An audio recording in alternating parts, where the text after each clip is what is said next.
Tyson, another stadium, another big night. You're used to them now, but there's still the excitement I sense from you when you look out, you're gazing out on all those seats and looking at that ring. Very excited. I've been out there, I've took videos, I've got it on my phone. My lawyer, Robert Davis, he said, Tottenham is the best stadium in the country because there's not a bad seat in the house. And I went out there and I looked, and even if you've got a God ticket, they're a very, very good view. So yeah, very good stadium, very happy to be here, brand new. Is it really? I'm looking forward to having one of those pints, actually, that come up from the bottom. Yeah, you've seen them. I've seen it on TV, actually, on one of those documentaries. Put the pint glass on the table. It fills in reverse. Unbelievable. I want one of them. Or 10 after the fight. We'll try and arrange that for your dressing room. Me and you, Steve. Oh, hey, listen. After the fight, cold. We haven't had a drink for a long time.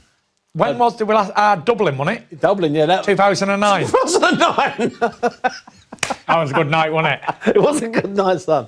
That was a very good night. We was over for the Big Bang Casey versus Rigando fight, wasn't it? And that was when they did a test on you, a DNA test on you, and they worked out that you descended from some Irish Queen warrior from like 7 centuries ago or something. Exactly, crazy.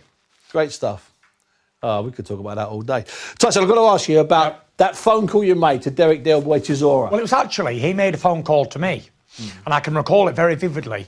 I was up in Newcastle on tour. I was having breakfast, and we watched Derek's fight with Pulev the night before. And the next morning I was with my father-in-law, and I get a phone call, FaceTime from Derek. And I said, oh, fantastic fight, Derek, well done. Who are you fighting next? And he went, I'm talking to him. So I was like, you want to fight me, do you? I was like, yeah. So I said, okay, we'll make that happen. I always promised Derek a third fight. It's been on the cards for a long, long time. And there was a lot of rubbish with the making fights and stuff with the other two idiots. And then Chisora was ready to rock and roll, so it made sense. So here we are. So once you put it in motion, or help put it in motion, it seemed to me a fairly simple fight to make compared to, as you say, Anthony Joshua, Alexander Usyk. So many promises, so many hours spent wasted messing around. Yeah. I feel like with all these big fights, like the fights that everybody wants to see, the Fury AJs, the Usyks, the Spence Crawfords, the Ricky Hatton Junior Witters, the Carl Froch, Carl Zagis. There's been so many top British fights that haven't happened. Riddick Bowe, Lennox Lewis. Yeah. There's been lots of big fights that didn't happen. And even if the fans had craved them so much, sometimes these big fights don't happen for the fact of one of the other two fighters don't want to fight each other. If both fighters are willing to fight, like me and Deontay Wilder were, then fights get made. But when one fighter doesn't really want to fight, there'll be always a reason why it didn't happen. You know, I actually spoke to Riddick Bowe about this, and he was like, man, I regret not having that Lennox Lewis fight. I would have got 100 million for that.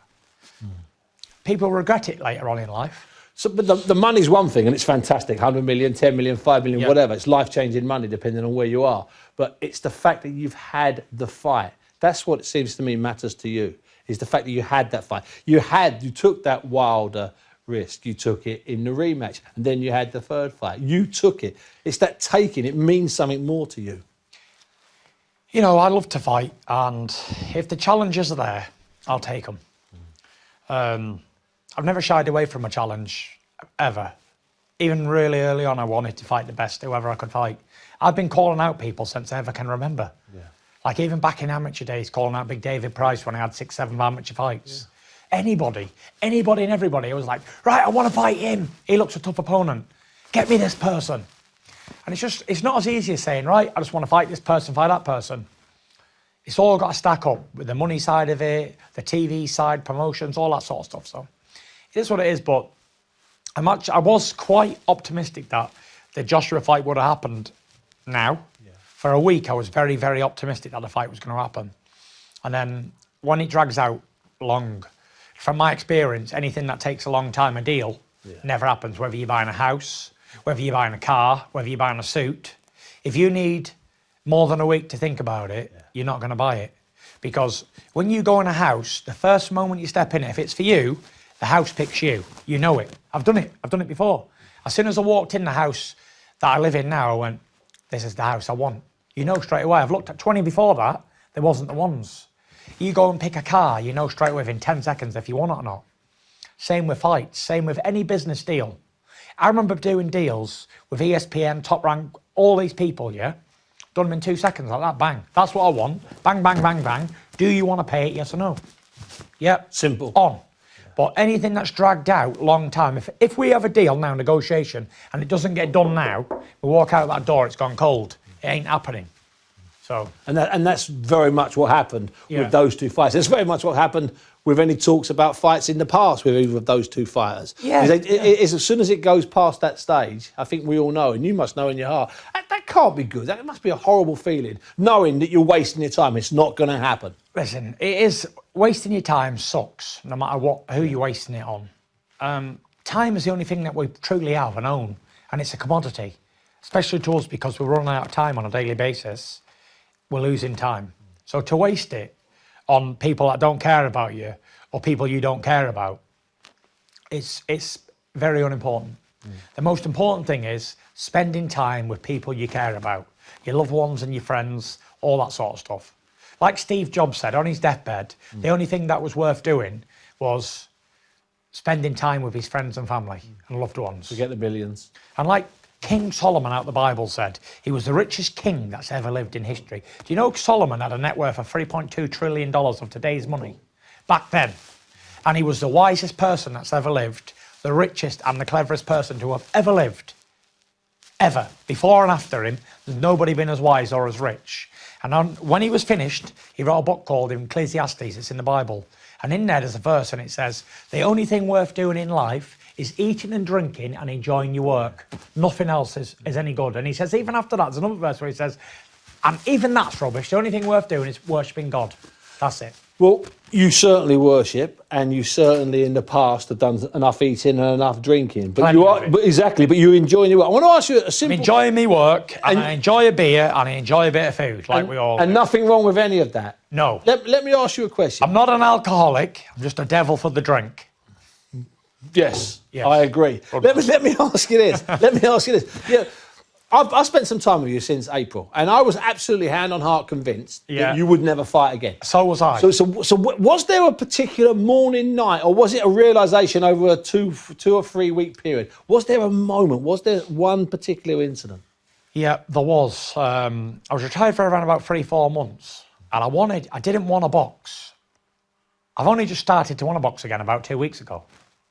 I was going through the motions and all that sort of stuff, like, do I really want to do this? Do I not? Do I do or what? So there was for a long time, it's like, I don't want to do this. After Wilder 3, I didn't want to box anymore. I was happy and contented with what I've done, who I am, and how far I've come. And I thought that I'd never box again, but I've ended up boxing again, carried on, continued. But however, the months that I was retired, the realisation of I'm not going to fight anymore was terrible. It's probably the hardest decision I've ever had to make in coming back. Because it's not for the fact of wanting to be back, it's the fact that I needed to be back. Because I could feel in myself slipping back to where I was in 2015-16, a very dark, lonely, horrible place. Even though I had a documentary going on, a book writing, singing a song, in camp with Josie Parker, I was still, as soon as I'd give up that title, that Ring magazine belt, and I'd phoned Mauricio, you can even ask him, he's here somewhere. I phoned him, FaceTime him, and said, I'm happy, I'm retired, please strip me of the title. It was like someone had slit my wrists. I even called Sugar that day I vacated. It was that physical? Yeah, it was real. It was real as anything, real as we're here now.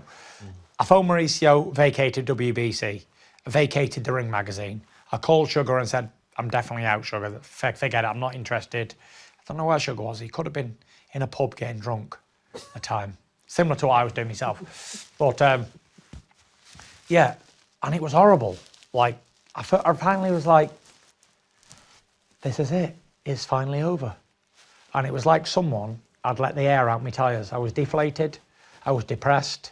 I was suicidal. Again. For that brief time, I was in a dark place. And the only thing that made me happy was thinking about coming back. As soon as I had boxing on my mind again, like, oh, I'm not retired, put that to be back in my mind again, it was like I'd snapped out of the unretirement. So here we are. But what I know now is, Before, I never had a purpose after retirement. And then 4 months, even though I was training and filming and all that stuff, I never had a job. I was training every day and all that, but it was still like I was a boxer. I was an athlete still. I have to have a job ready to go into, and I'm going to become a used car salesman. Because you need the job. I need You a job. need the hours, you need the work. Get up at 7 o'clock in the morning, go to the gym till 8, drop the kids off at school and be in work for 8:30 every morning. And I'm gonna set up a pitch in Morecambe. I'm going to call it Tyson Fury Exotic Used Cars, or whatever I'm going to call it, Morecambe Bay Classics, whatever. Morecambe Bay Classics got a nice ring, son. Yeah. So I'm going to open up a car pitch and I'm going to work at it. And I promise you, I'm not lying. No, I believe you. I don't need the money, because what you can earn out of used cars, great. But I need the purpose. I need the fact that someone's relying on me to get up every morning and open up shop and be there. As opposed to doing a bit of purpose. filming and a bit of booking, a bit of this. There's no realisation in being at home and doing nothing all day. People say to me, if I won the lottery, I'd go on a worldwide cruise and I'd stop here and I'd buy places all over the world and I'd go on the beach in Barbados and drink pina coladas. But yeah, you might do that for a week or two. Have you been on an all-inclusive holiday? I have, yeah. And how do you feel after 2 weeks of that? I've had enough. Exactly. Thank you, brother. I've had enough after 4 days. I'm happy to come home after 4 days. 4 days of drinking and eating, I'm finished. And I want to go back training and back to work. So there has to be a purpose. There has to be a job. And a real job like that would give you that purpose. Yeah, a real job with real goals and targets would give me purpose. But a job where I don't have to get up at a certain time and I've got no structure in my life, that's no good. I can't live that life. And the money's not a factor with you. I saw a quote recently, you're talking, sort of paraphrasing that Marvin Hagler quote, saying, you said that, when you're sleeping in Versace pyjamas, it's difficult, and Versace slippers, it's hard to get up in the morning and go running at 5 o'clock. Obviously, Hagler said silk pyjamas. So it's not the money, it's just that fact you've got to get up, and people I think having the money's made it easier for me to get up at 5 in the morning and go for a run. Because I don't have to think about paying my bills somewhere else. Yeah.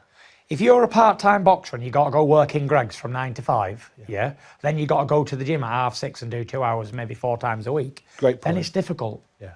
But if you've made a few quid and you don't have to worry about paying your bills and all that, then you can get up and put your full dedicate your day to training and whatever, concentrate on your job properly. So I think it's easier.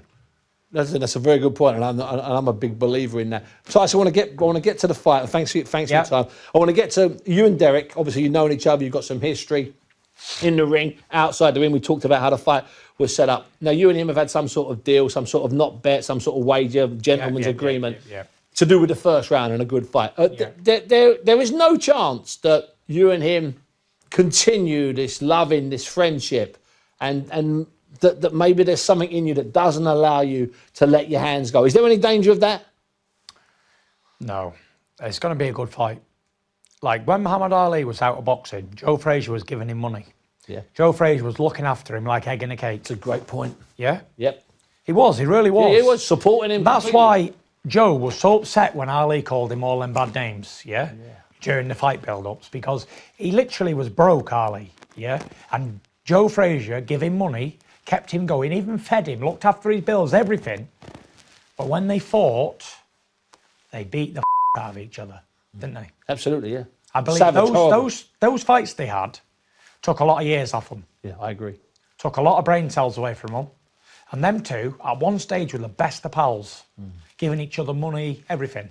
But when it comes to a fight, the competitive nature will take over. I've seen me and my brother Shane, close as anything, want to kill each other over a game of FIFA. Yeah? I've smashed 7 PlayStations up in one day over a game of FIFA. That's with my brother. So you can imagine what I'll do with Derek Chisora when he annoys me and we're fighting for real. There we go. So we're going to have a good Christmas. Going to have a good Christmas. Fury's going to have a good Christmas again. Listen, it's the Indian summer in it with me. Yeah. It has been for a long time. We always have a good Christmas. If I never had 10 shilling and I had a normal 9 to 5 job and I was getting $250 a week, I'd still have a good Christmas. Because it ain't all about being a millionaire and rich and famous. It's about being happy in your circumstances. And if you can afford something for a tenner, be happy with it. Because the man who can afford something for $1 million will never be happy with that. So be contented and be happy with who you are and embrace it. Because you really have something special. We're going to That's embrace life. It. And I'm going to get in the dressing room afterwards with that miraculous pint. You don't. Pause, bottom up. and we'll recommence the drink we started to have. And we need to bring Steve Bunce's boxing hour We back do. to television. We absolutely do. Who's this camera? Who does it belong to? BT? Yeah, all BT. Straight down. BT Sports. I'm the man who started this station, me. And I say that you should get Steve Bunce's boxing hour back on telly. Because when I was a kid coming up, we used to watch it on Setanta Sports, me and my Uncle Huey. It was on a Thursday night, wasn't it? It was, yeah. Yeah, and we used to look forward to it every Thursday. Shut up! The boxing hour's on. And every time he'd have 4 or 5 cups of tea sat in his armchair, and I'd be over here on like a desktop chair that span round, and we'd watch it, and we'd look forward to it. So bring it back. People like to hear good boxing knowledge. Well, on that, we're definitely going to finish it. I can tell you that now. Thanks, fellas. We ain't going to go any. Thanks, Steve.